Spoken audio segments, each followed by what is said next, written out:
Your next comic, Josh Ward.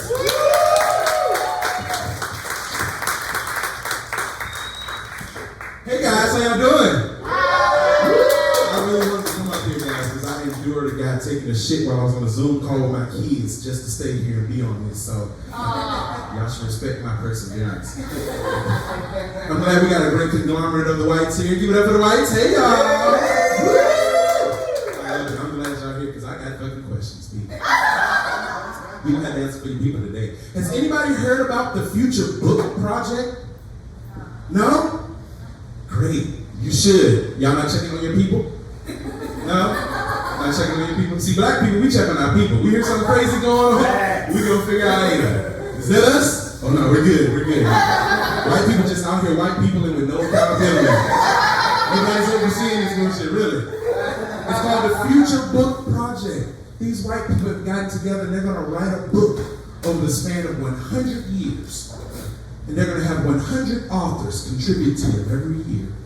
And in 100 years, they're going to print the book and let people read it. No one can read it until the 100 years is up.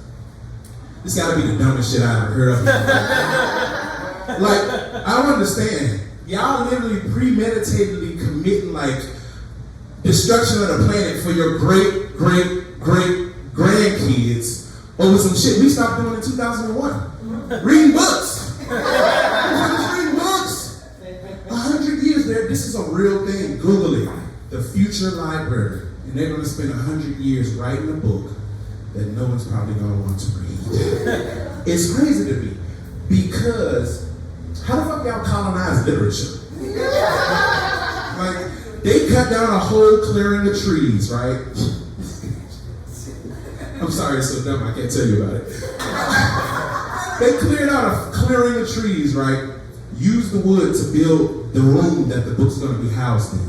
And then they planted 1,000 more trees on that land so that in 100 years those trees would have grown to the place that they can cut them down and write the fucking book. So yeah, they asked the creator of this, they asked her, how'd you come up with this great idea? And she was like, one day I was sitting out in the park reading a book, admiring the trees and the nature, and she was like, I thought about how our life force and our dependence on trees, and we need oxygen, and they give so much to us, and we give so much to them.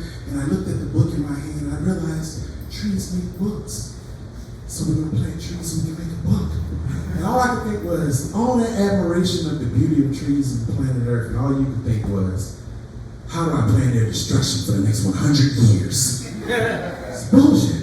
I feel like, I think it would be ironic in 100 years, right? They go to, because they're writing a manuscript every year. New authors contribute it every year. And I feel like when they write it, wouldn't it be ironic if the whole book was about how, global warming was killing everybody, and it was just getting worse and worse and worse every fucking year. And then they finally print the book. It's time to print it. 100 years. It's supposed to be printed in 2114. And what if the world is on the edge of extinction because of global warming? And they still print the fucking book. The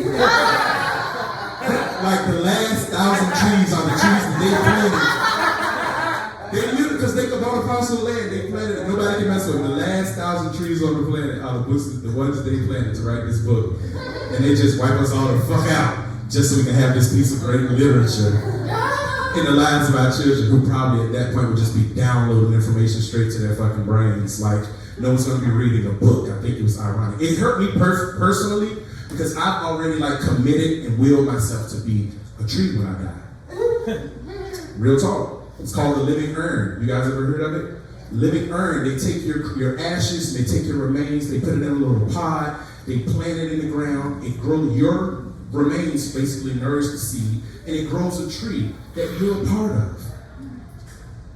And now I gotta worry about you people coming and fucking chopping me down to make literature out of me. I can't escape death from you people in this life or the next.